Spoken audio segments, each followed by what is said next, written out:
All right, guys, good afternoon. Sorry I didn't get a video up yesterday. Yesterday was a lot busier than I thought. Usually I like to stay a day ahead on my videos in case that happens. Unfortunately, yesterday it didn't work out. So I didn't get a video up. Today we're going to do another viewer requested video. It might turn into a series, who knows, we'll have to see. But I want to do a video on the International Harvester, Case IH, utility model tractors, common issues. So let's get into it.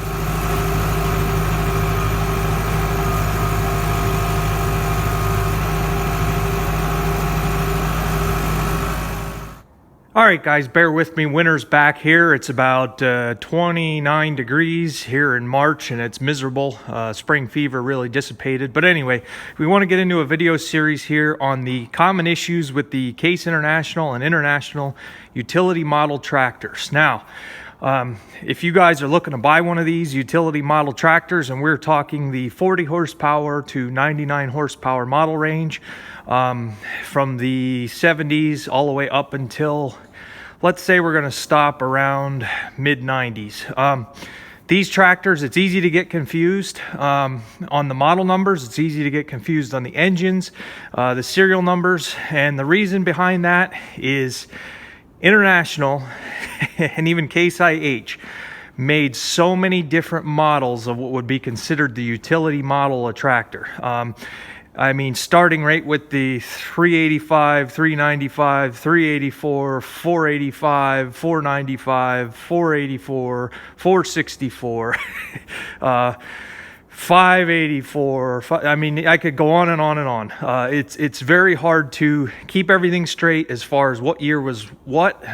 It's very confusing to figure out engine sizes because, well, let's just say the 574 used the D239, the 585 used a smaller engine. So it's the best thing I could tell you guys, if you are shopping around for a utility model tractor and you're looking for information on it, your best bet is to go on Tractor Data and look on there and get the information based on what your model of tractor is, what you're looking at, what you're looking for, the horsepower, all that kind of stuff. It does get confusing. They made a ton of these tractors. There's a ton of European models. Most of these are made in England.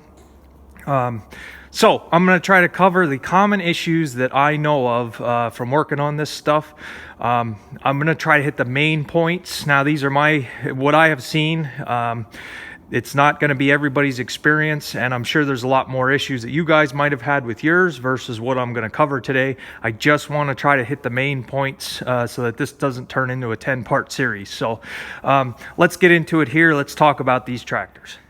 All right, guys, you're looking at an International Harvester Model 574. If you're interested in knowing more about a 574, go back. I did a video, International 574 overview. This is a row crop model, and that's one thing to watch when you are buying, if you're looking to buy one of these things. They did have a flanged axle that didn't slide on an axle. It just bolted to a hub. And then they have a bar axle here. The bar axles were more or less considered your row crop utility, just because you could slide the wheels for using in the field. When I'm looking at buying one of these things, I'm looking for the row crop axle versus the flanged axle, just because I like to move the wheels on the axle instead of changing your dish around. There's nothing wrong with the flange style axles. My 395 has flanged axles. So now that's just a loader tractor. So depending on what you're planning on using it for, check into the axles because they did offer different options. Now, one thing I did notice is the row crop axle in the diesel is a lot slower than a flanged axle. There's a different gearing in the transmission that makes these tractors a little bit slower on the road. If you have a flanged axle and it's not so much the row crop, it's more the utility, it's going to be a little bit quicker with the flanged axles. So just a little tip there before I get into the common issues with these tractors here. All right, so I'm trying to think of the number one flaw, the main issue with these tractors overall versus anything else, the main thing that tends to go wrong. And I guess from what I've seen working on these things, the number one thing that we have seen go wrong with these tractors, now not a maintenance issue, not a operator error, the main thing over time that we found with these tractors is with the engine.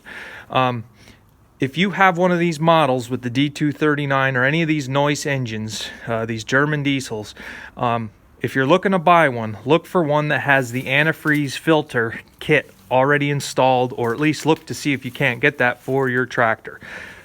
That antifreeze coolant filter with the additive in really will help lengthen the life of these engines, because what we found with these engines is there's only one O-ring on your sleeve. You have sleeves, there's one O-ring groove, and what happens is if your antifreeze is old or in bad shape, if it has dirt in it, if it gets starts to corrode things inside your block, what we found is that one O-ring groove, the way it's cast in the block, it is very easy for the antifreeze or any type of corrosion to eat away at that groove that the sleeve goes in. We had an engine come in that had antifreeze in the engine oil. We took it all apart, and the O-ring grooves on that engine were completely eaten away. They were gone just about. And there was nothing you could do to fix it because it's cast into the block. You had to replace the block. So that's one of the main things. Now these tractors, you can get tons of hours on them. You can roll them over 10,000 hours or more. They're very easy to work on. They're very easy to service. So don't let it intimidate you. These are very common engines. Just keep your antifreeze in good shape. And like I say, look for one of those filter kits that'll really lengthen the life of your tractor. So if I had to pick one thing on these utility models that would be the biggest issue that we found, it was your engine and not keeping good clean antifreeze in, and that corrosion issue. So let's get into something else here. All right, guys, one thing you'll notice with the shifting, one of the major changes that they made with your shifting on these tractors between when International had them and Case had them is your shifting, the way you shifted. Now these 74 series tractors, they had these short stubby little shifters here on the side. You'd go through your gears, you had high, low, and reverse, 1 through 4.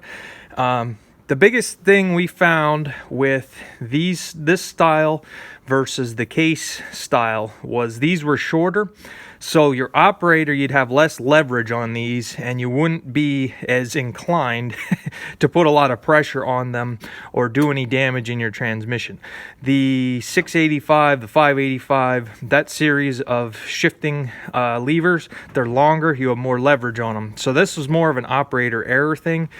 We've had shifting forks and different issues with the transmission because guys were trying to shift these things. They had a lot more leverage, you had a longer lever, and they would do more damage to your transmission. Again, that would be a common thing as far as operator. Nothing to do with the tractor. If you can be a little patient with shifting them on the go, not slamming them in gear, they'll last a long time, of course. But with these 74 series, there's a lot less chance of getting a whole lot of leverage to bend these. Now you can bend them on these, but I'm just from experience, we had a lot more synchronizers and a lot more damage done in the transmission because of those longer levers. Guys were really putting some force on them. So it's something to keep an eye out, keep a lookout for, and be a little patient with the shifting. It'll last a long time then. And I'll just show you as an example from the 74 series here to the 685. You see how much more leverage you can get on these levers, how much longer they are. Like I say, we have guys just getting on and yanking these things into gear. You can put a lot more force on these levers the way they are. So it is something to keep an eye out for, something to watch out for. If you're buying one or if you own one, it's something that can happen.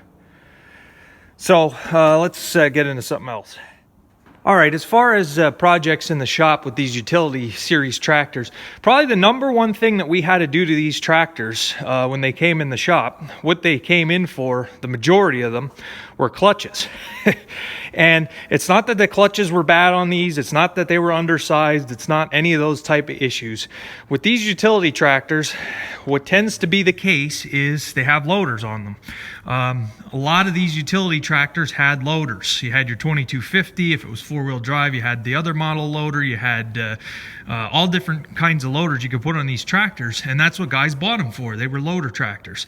So when you had a loader on, like this 395 here, it's doing loader work. It's pushing, it's loading, it's guys with their foot on the clutch for long periods of time while they're they're waiting to dump, or they're scooping, or you name it. These tractors had a lot of clutches that came into the shop that needed to be put in because they were loader tractors. So, and that's not anything to intimidate you guys if you're looking to buy one. These tractors are so easy to split apart to put a clutch in. Basically, if you have yourself 2 floor jacks and a cement floor, you can get a clutch in your tractor fairly simple. The oil pans on these were real heavy cast oil pans, and unlike the tin oil pans on the older models that you needed a splitting stand, all you'd have to do with these is put a block under your floor jack underneath the oil pan, and you can split it apart. There's no need to worry. There's no need to be afraid that you're going to break anything. As far as for what we did probably hundreds of these things, putting clutches in, and it's not going to break. So clutches, your clutches are always going to be something. When you see them advertised, I do see them advertised pretty often that the clutch is weak or the clutch is slipping, and usually there's evidence on the tractor that it had a loader on it at one time. So that's something else to keep on the lookout for. Make sure your clutch is good. Do a clutch slip test if the customer's not going to get all worried. Like I say, put it in the highest gear that the tractor has, put your foot on the brake, let out the clutch. If the engine stalls, you're good to go. The clutch isn't slipping. If it's still running and you're holding the brakes and it's roaring away, your clutch is slipping. So let's get into something else here. All right, guys, I apologize. This video is longer than I thought. We're going to have to go to part 2, so stay tuned for tomorrow's video. I will get it up on part 2 of the common issues with these International Utility Series tractors.